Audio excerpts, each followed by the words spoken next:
Saya akan kejar koruptor-koruptor itu.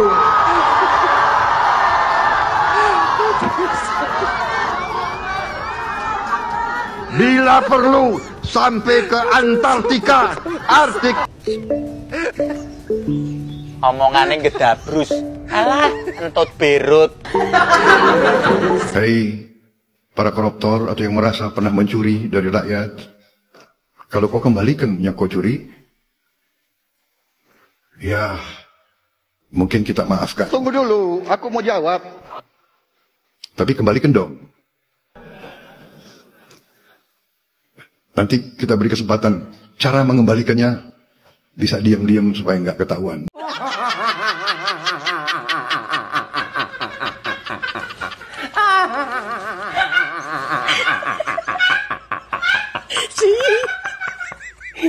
Menko Yusril sebut memenjarakan koruptor tak beri manfaat bagi negara. Lantas kalau tidak dipenjara manfaatnya juga nggak ada, Pak. Lebih bagus kalau nggak dimusnahkan aja.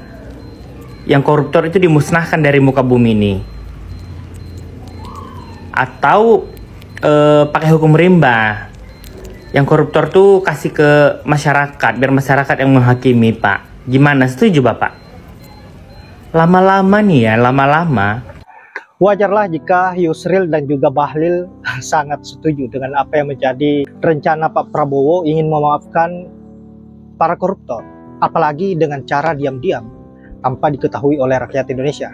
Pasti Yusril dan juga Bahlil semakin sangat bahagia dan tanpa sebuah tekanan. Saya kira apa yang menjadi pola pikir Pak Prabowo memang betul-betul sudah sakit, lebih parah dari Pak Mulyono.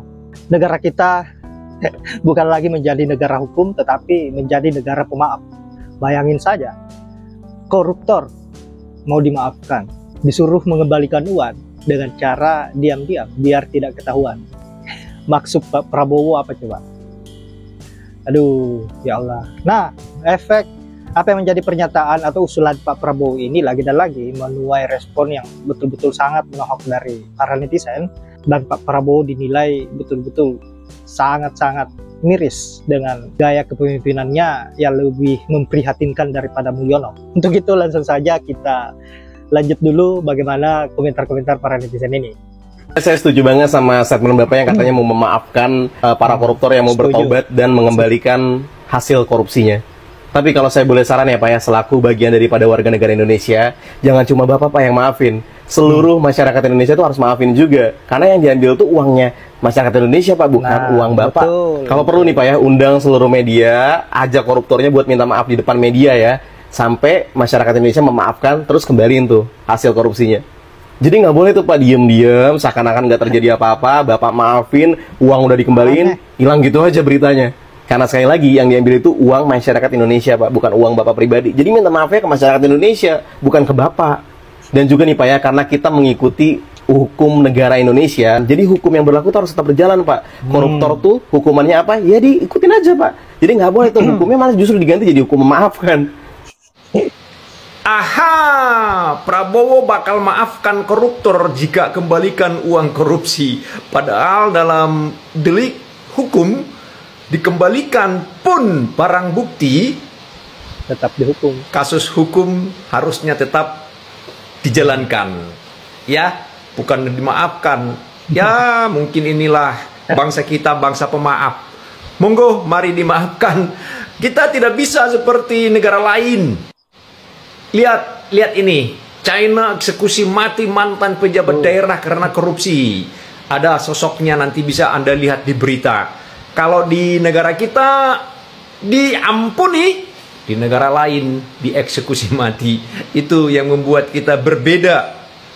Keadilan sosial bagi seluruh koruptor di Indonesia. Presiden Prabowo Subianto berencana memaafkan koruptor jika mereka mengembalikan harta hasil korup kepada rakyat dan negara. Dari statement dan ide tersebut ada beberapa poin yang bisa kita uraikan, sehingga itu menjadi penyebab kenapa gagasan tersebut keluar dari pemikiran Bapak Presiden Prabowo Subianto. Pertama, Prabowo tahu bahwa masih ada koruptor yang berkeliaran di luar sana menikmati harta hasil korup. Kemudian dia memberikan warning. Yang kedua, penegak hukum di Indonesia itu lemah, sehingga mereka tidak punya kekuatan untuk menangkap koruptor. Yang ketiga, kemungkinan besar koruptor ada di lingkungannya, sehingga dia menganggap itu adalah solusi terbaik untuk menangkap atau mengambil harta negara, karena dia tidak mau koalisi di pemerintahannya itu terjadi gelombang besar jika elit-elit parpol itu ditangkap. Yang keempat, negara ini bukan negara hukum, tapi negara ini adalah negara pemaaf. Yang kelima, itu merupakan karakter kepemimpinan dari Presiden Prabowo Subianto. Dia sangat lemah lembut, penuh kasih sayang kepada koruptor. Yang keenam, silahkan tambahkan sendiri. Berisiko ya, Pak Mahfud. kalau misalnya memaafkan korupsi, lalu apalagi dengan diam-diam, merupakan ekspresi dari niat baik Pak Prabowo untuk menyelesaikan masalah korupsi yang nampaknya hampir membuat frustasi ya. Karena semakin lama, semakin membesar, kemudian kasus-kasus yang ada tidak bisa ditangani dengan tuntas. Sebab itu kita harus hargai.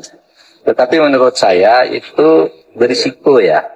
Kalau misalnya memaafkan korupsi, lalu apalagi dengan diam-diam, lalu asas pemerintahnya yang dua saja, menyangkut akuntabilitas, pertanggungjawabannya gimana? Siapa yang melapor dan korupsi apa, dan apa jumlahnya benar? Lalu asas transparansi juga bagaimana? Belum lagi bertentangan dengan undang-undang. Saudara, kesehatan nggak bayar, subsidi listrik, subsidi BBM, kemudian sekolah harus kita bikin nggak bayar, gratis. Kemudian kita akan kasih makan siang. Kemudian, saudara-saudara, kita harus berani seperti negara lain. Gimana guys? Kalian setuju nggak kalau para korup ini dimaafkan, apalagi uangnya harus dikembalikan secara diam-diam? Dan yang mengetahui adalah hanya Pak Prabowo seorang. Rakyat nggak usah tahu persoalan itu. Yang penting semuanya aman dan terkendali. Tentu hal ini membuat para koruptor, terutamanya yang ada di lingkaran kabinet merah putih, tentu merasa aman, damai, karena pada akhirnya apa yang menjadi kerakusannya, apa yang menjadi kejahatannya tentang mencuri uang rakyat tidak akan dipermasalahkan, apalagi terkena hukum. Aduh, semakin parah. Padahal kita pernah dengar apa yang disampaikan oleh Pak Prabowo bahwa beliau akan mengejar para koruptor sampai ke Antartika. Betul apa yang dikatakan oleh para netizen bahwa semua yang keluar dari mulut Pak Prabowo hanya omong-omong semata. Bagaimana agar kalian ini bisa percaya kalau Pak Prabowo menjadi presiden, maka apa yang keluar dari mulutnya akan terrealisasikan, tetapi kenyataannya tidak. Semua itu hanya pemanis.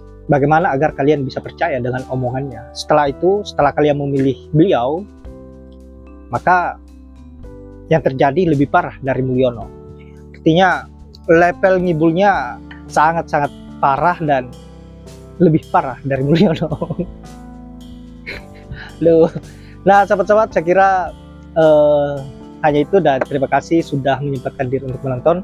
Semoga apa yang menjadi komentar-komentar para netizen ini bisa bermanfaat buat sahabat-sahabat, buat yang menyaksikan.